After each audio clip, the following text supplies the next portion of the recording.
குழந்தைகளே, நீங்கள் எல்லாம் கதைகள் கேட்க பிடிக்குமா? புத்திசாலி அரசர்கள், மாயாஜால உலகம், புத்தி சோதிக்கும் கேள்விகள், இவையெல்லாம் சேர்ந்த ஒரு அதிசய கதையை இன்று நாம் கேட்கப் போகிறோம். ஒரு காலத்தில் நிலவு மெல்ல ஒளிரும் இரவுகளில் உயரமான மரங்கள் நிறைந்த காட்டுக்கு நடுவே நீதிக்கும் சத்தியத்துக்கும் பேர் போன மன்னன் விக்ரமாதித்தன் வாழ்ந்தார். அவர் ஒரு சாதாரண அரசரில்லை குழந்தைகளே. அநியாயத்தை பொறுக்க மாட்டார், உண்மையை காப்பாற்றுவார், எந்த கேள்வி வந்தாலும் புத்திசாலித்தனமாக பதில் சொல்வார். ஆனா ஒரு நாள் அவரது வாழ்க்கையையே மாற்றப் போகும் ஒரு மர்மமான சந்திப்பு நடந்தது.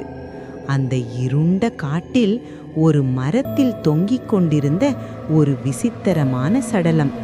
அதில் குடியிருந்த சிரிப்பும் பயமும் கலந்த வேதாளம். அந்த வேதாளம் கதை சொல்வதோடு மட்டுமில்லாம உங்கள் புத்தியையும் சோதிக்கப் போகுது. ஒவ்வொரு கதைக்கும் ஒரு கேள்வி, ஒவ்வொரு கேள்விக்கும் ஒரு பாடம். மன்னன் பேசினால் வேதாளம் பறந்து போய்விடும், பேசாவிட்டால் மன்னனுக்கு ஆபத்து. அப்படின்னா மன்னன் என்ன செய்வார்?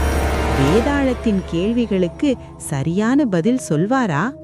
வாங்க குழந்தைகளே, விக்ரமாதித்தன் அண்ட் வேதாளம் மாயாஜால உலகத்துக்குள் நாம் எல்லாம் சேர்ந்து பயணம் போகலாம்.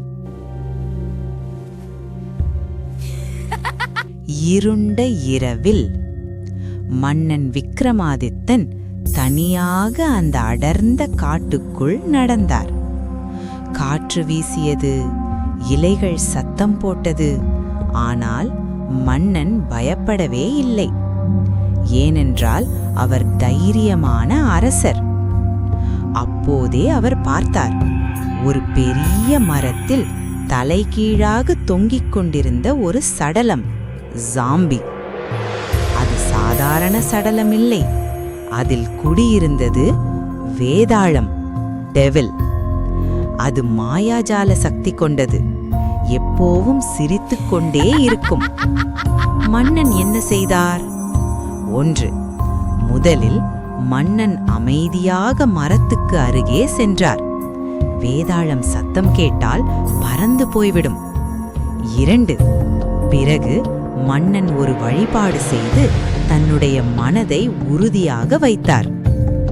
திடீரென்று ஜிங்! ஒரே முறை சடலத்தின் கால்களை பிடித்து அதை மெதுவாக கீழே இறக்கினார். அப்போதே அந்த சடலம், அதுதான் வேதாளம். வேதாளம் எப்படி பிடிபட்டது? மன்னன் ஒரு வலுவான கயிற்றால் அந்த சடலத்தை தன் தோளில் கட்டிக்கொண்டார். என்ன நடந்தாலும் நான் பேச மாட்டேன் என்று மனதில் உறுதி செய்தார். வேதாளம் தப்பிக்க முயன்றாலும் மன்னனின் தைரியமும் புத்திசாலித்தனமும் அதை தடுக்குது. அதனால்தான் வேதாளம் தப்பிச் செல்ல முடியாமல் மன்னனுடன் வரவேண்டியதாயிற்று. குழந்தைகளுக்கான கருத்து: தைரியம் பிளஸ் புத்தி ஈக்குவல்ஸ் எந்த சவாலையும் ஜெயிக்கலாம்.